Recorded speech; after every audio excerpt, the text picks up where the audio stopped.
The sweat was running into my eyes as I put my bike in the garage after a 20-mile bike ride, and I was thinking to myself, it's going to be another hot one. I headed down the hill to our screened-in front porch to find Hal sitting there in his shorts, no shirt, fiddling with his iPhone. The fact that he was fiddling with his iPhone was hysterical to me since he hates, and I mean hates, his iPhone. Until he got his 10-year-old pacemaker replaced with a new and improved pacemaker complete with Bluetooth capabilities that could broadcast information via an app on his phone. He was obsessed. I asked him if he was broadcasting again, and he said, yeah, for the third time since breakfast. I noticed the area around the new pacemaker was bright red, and I thought, oh man, he's broadcasted so many times, the pacemaker was actually overheating. I gently touched my hand over it, and it was warm. I was scared. Later that evening, after his shower, I checked the pacemaker site again. I gently pressed, and a little pus came out. Oh, geez, it's infected, I thought to myself. I put some antibiotic cream and a bandage over it. I called the doctor's office the next morning, and I got someone on the phone. I told her the site was possibly infected, and we were told to come in immediately. As soon as I hung up, I realized I was so angry and scared, I didn't lower my voice as I usually did, pretending to be Hal. You see, the Hal impersonation began 10 years ago when he asked me to call the insurance company for him. He just didn't have the patience to deal with the automated systems, and getting someone on the phone was next to impossible. The next day, on our way to the doctor's appointment, Hal and I continued to discuss about how it was even impossible that the infection showed up so long after the procedure. Hal was convinced it was the nurse we saw a couple of weeks earlier for his wound check. The minute we heard Hal's name called out that morning and saw the nurse, I could just feel there was going to be a problem. She had long hair, pulled back with a plastic headband, a jean skirt long enough to cover her knees, and a white lab coat, almost as long as a jean skirt. Our visit with her was horrible, and we could tell she no more wanted to be in the same room with two gay guys than we wanted to be in the room with her.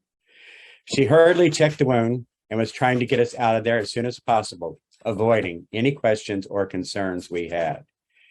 You would think we were used to discrimination in the medical community. It wasn't the first time.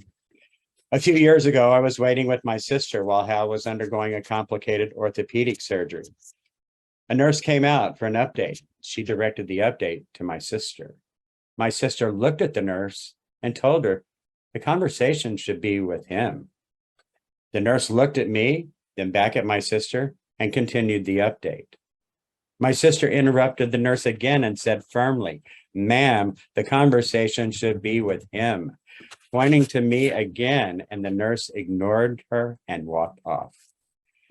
Then there was a time Hal and I had an appointment with a new doctor to interview him to see if he was worthy of being our doctor. The receptionist asked for our insurance cards, and I was on Hal's insurance. She looked at the cards, looked at her coworker, and said, "Another one of those." I think about that a lot. Another one of those? Another one of those who wants the right to be insured on my husband's medical plan like all legally married couples? It took no time that morning to get in and see a nurse for the wound check. The nurse took one look, left the room, and the doctor came in. He said the site was infected and the pacemaker needed to come out, along with the 10-year-old leads that connected to the heart.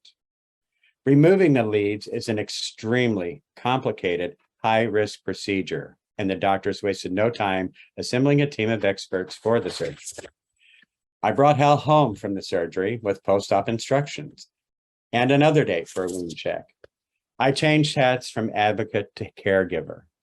Again, we returned for Hal's wound check. This time, the nurse took a picture of the surgery site, sent it to the doctor, and said, "We're good to go." Confused, we asked about scheduling to have a new pacemaker put in. She said, as far as she knew, there was no plan.